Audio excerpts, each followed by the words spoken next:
भैरव अवतार।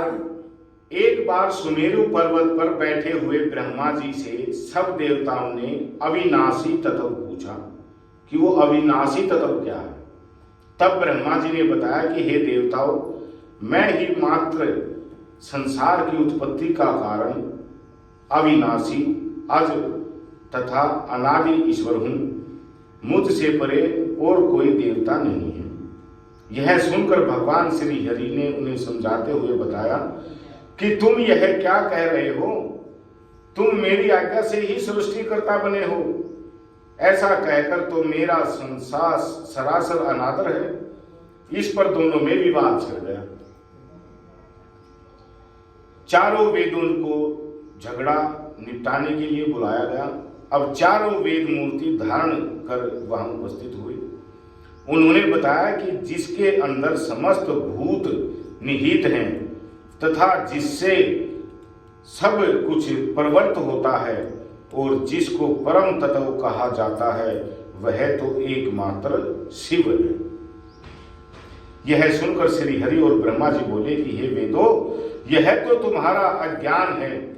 भला पार्वती के संग रमण करने वाला, नग्न रहने वाला और धूसरित शिव को परम तत्व कैसे माना जा सकता है? यह परमात्मा नहीं हो सकते। दोनों के परस्पर विवाद को सुनकर एक ज्योति प्रकट हुई और उस ज्योति से त्रिशूलधारी नील लोहित भगवान शंकर प्रकट हुए। बोले शंकर भगवान की जय। तब ब्रह्मा जी कहने लगे कि हे चंद्रशंख, मैं तुम्हें जानता हूं। तुम तो मेरे सिर से उत्पन्न हुए। रुदन के कारण मैंने तुम्हारा नाम रुद्र रखा। हे पुत्र, तुम मेरी शरण में आ जाओ। ब्रह्मा जी की अहंकार से भरी वाणी को सुनकर शिव जी के क्रोध की सीमा न रही। उसी क्षण उन्होंने अपने क्रोध से भैरव नाम का एक व्यक्ति को उत्पन्न किया और उससे बोले कि तुम ब्रह्मा पर शासन करो तथा संसार का पालन पोषण करो।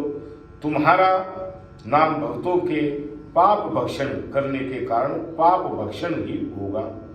तुम मेरी काशी नगरी के अधिपति बनो। वहां जितने भी पापी हों उन्हें तुम दंड देते रहना। यही तुम्हारा काम है। अब काल भैरव ने भगवान शिव की आज्ञा सुनते ही अपनी उंगली के नख से ब्रह्मा का सिर नोच लिया। इस प्रकार ब्रह्मा जी का 5वां सिर कट गया। कल अनेजा साहब पूछ रहे थे कि ब्रह्मा जी के 3 सिरों का क्या कारण है, तो मैंने बताया कि उनके जो है 5 सिर हैं। 5वां सिर जो है वो कट गया तथा ब्रह्मा जी डरकर शतरुद्री का पाठ करने लगे। इस प्रकार ब्रह्मा और श्री हरि को इस बात का ज्ञान हो गया कि शिव शंकर ही ब्रह्मा रूप हैं। इस प्रकार ब्रह्मा और श्री हरि का अहंकार समाप्त हो गया और भगवान शंकर ने उन्हें अभय प्रदान किया।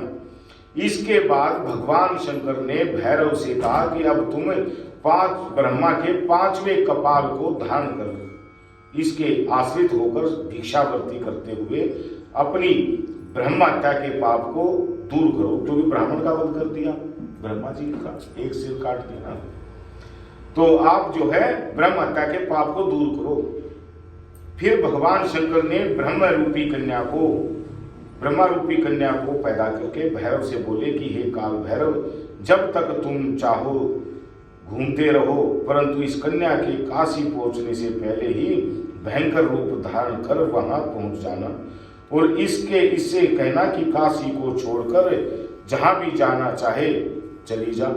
अब भगवान शंकर की आज्ञा से भैरव ने कापालिक व्रत धारण कर लिया। इसके बाद विश्वात्मा कपाल हाथ में लिए भैरव काशी पहुंच गया। उस कन्या के तीनों लोगों ने के भ्रमण में भैरव का पीछा नहीं छोड़ा।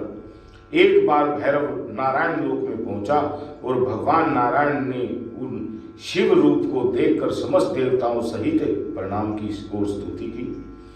उन्होंने लक्ष्मी जी से भी कहा कि हे देवी, आज हम बड़े भगवान हैं कि जगतपति शिव के दर्शन हुए।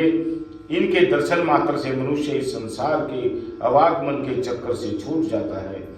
फिर उन्होंने शिव रूप भैरव जी से पूछा कि हे त्रिनेत्रधारी, आप किस प्रयोजन से भ्रमण कर रहे हैं? तब उन्होंने श्री हरि को बताया कि ब्रह्मा हत्या के श्रमनार्थ मैंने यह कपालिक व्रत लिया है। लक्ष्मी जी ने उन्हें भिक्षा में मनोरथी नामक विद्या भेंट की है।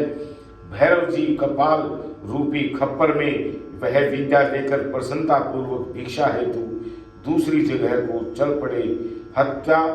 ब्रह्म हत्या भी उनके पीछे पीछे चलती रही। अब भैरव जी काशी अविमुक्त क्षेत्र में पहुंचे। वहां पर ब्रह्म हत्या पाताल लोक में समा गई। भैरव जी के हाथ में से ब्रह्मा जी का 5वां सिर पृथ्वी पर गिर पड़ा। इस पर वहां कपाल मोचन के नाम से तीर्थ बन गया। भैरव वहां खुशी प्रकट करने के लिए नृत्य करने लगे। जो मनुष्य कपाल मोचन का स्मरण करता है, इसके इस जन्म तथा दूसरे जन्म के पाप नष्ट हो जाते हैं। और जो व्यक्ति काशी में मंगलवार या जन्माष्टमी के दिन कालराज भैरव की मूर्ति का दर्शन करता है, उसके सभी पाप धुल जाते हैं।